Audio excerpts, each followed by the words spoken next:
kachole tilowa gamle nam hudinga panhin lajing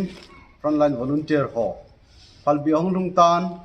gente na hasana tam ta to win icho hi yo kangpupi district sunga kangpupi MLA nu pinem sakip ganin tuni nisim 30 November 2023 ni khoin gamle nam ngai lu nazalin chuteng le frontline ho honat nazalin ama ho kya dingin falbi ong thun ton honin jacket tam ta epb icho hi gamle nam ngai lu nazala pan an la na chunga committee on tribal unity in pinem sakip gan minister kangpupi MLA nu chunga ki pa thu seizolo ke phongin hitabang lunglin ta namadinga kinepium ta MLA inei jewin nampi thalengin jong ki pa thu ki phongin hitabanga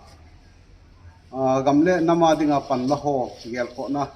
nei jingdingin jong pi chuting le lamkai dam ho lang tim na ki nei jingin frontline volunteer ho jong lungmong chom diwa hin chuting le apan nawa jong thanum ta pangjing diu he ti hi dunia ipi novin hitabanga lunglen ta na ato na hi frontline volunteer ho jong til kho diu kata sanin chuting le kutu lamkai ho jong ka til kho win ki pa thu sei jolo dunia hi lamkai ho zo se thalenga kan pu nei